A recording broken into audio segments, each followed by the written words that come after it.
My name is Daniel Harris, and the day I returned from the notary's office was the day my family's smiles turned into silence. For years, I had been the quiet one, the one everyone overlooked at family gatherings, the one they dismissed as just getting by. But what they didn't know was that my late uncle had seen something in me they never did. And when his will was read, everything changed. My Uncle Robert was a simple man, quiet, humble, and deeply private. He never married, never had kids, and lived alone in a modest old house near the coast. Most of my relatives rarely visited him, except during holidays when they hoped he'd remember them in his will someday. I, however, visited him almost every weekend. I'd fix his leaky pipes, mow his lawn, or just sit with him over coffee listening to his stories about life, business, and mistakes. He'd often say, "Daniel, people show their hearts not in what they say, but in what they do." I didn't think much of it back then. I just liked spending time with him. He made me feel seen. When Uncle Robert passed away, the whole family gathered for the funeral, everyone whispering about what he might have left behind. My cousin Tracy was confident she'd inherit something big. She'd been bragging that Uncle Robert had always adored her charm. My parents were hopeful too, saying maybe this time, the family's luck would finally shift. I stayed quiet. I wasn't thinking about inheritance.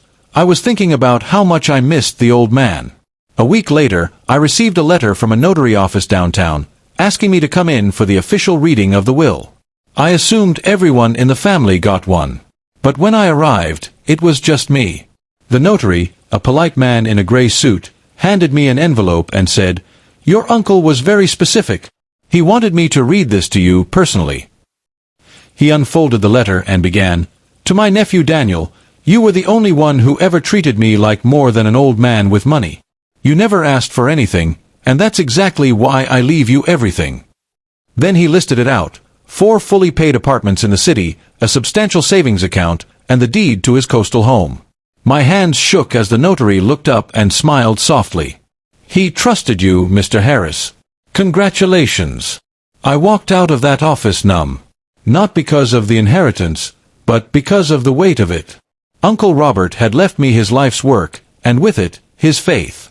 That evening, I drove straight to my parents' house, where most of the family had gathered for dinner.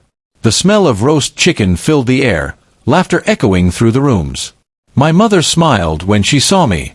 "Daniel, you're late. Sit, we're just talking about your uncle's will. The notary called today, right? What did he say? Did we get anything?" I hesitated, then said carefully, "It wasn't we. It was just me." Everyone went quiet. My father frowned. "What do you mean, just you?" I took a deep breath. Uncle Robert left me 4 apartments, his house, and his savings. The room froze. Forks stopped midair. My cousin Tracy's eyes widened. "Wait, all of it? You're joking."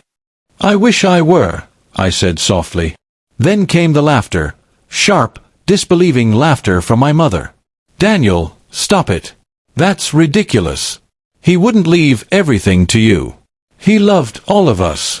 I pulled out the envelope and placed it on the table. "You can read it yourself." My father snatched the letter, scanned it, and his expression darkened. "This can't be right. You must have pressured him.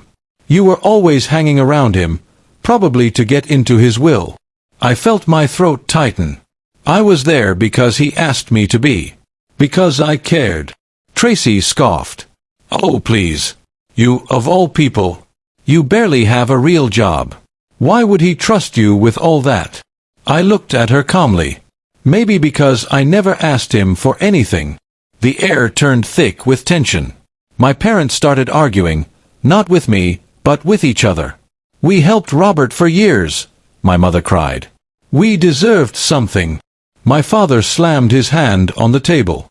"He must have been senile." I stood up quietly. "He wasn't. He was more aware than any of us.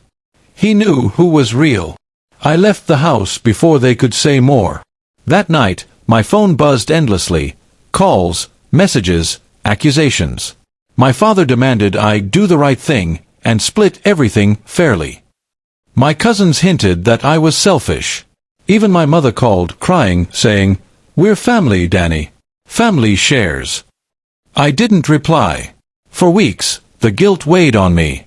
I thought about giving them something, anything, to keep the peace. But then I found another letter from Uncle Robert tucked inside one of the apartment documents. It read, "If they come for what I gave you, remember this, kindness isn't a transaction. You earned what they wouldn't even try to understand. Don't feel guilty for being genuine." Those words anchored me. Months passed. My family eventually stopped calling, except for the occasional guilt-filled message. I rented out the apartments, used the income to fix up Uncle Robert's old coastal home, and turned it into a quiet retreat for veterans, something he had always wanted to do but never managed. The local paper even ran a story about it, calling it a legacy of heart. One day, I received a handwritten letter in the mail. It was from my mother. She wrote, "Your uncle was right about you. I see that now. We let envy blind us. I'm proud of what you've done." I cried reading it. For the first time in years, I felt peace, not because of the wealth, but because the truth had finally surfaced. Now, every evening, I sit on the porch of that coastal house and watch the sunset over the water. I often imagine Uncle Robert sitting next to me, nodding approvingly. He didn't just leave me 4 apartments and some money. He left me proof that character matters more than inheritance, and that sometimes the quietest people carry the loudest lessons.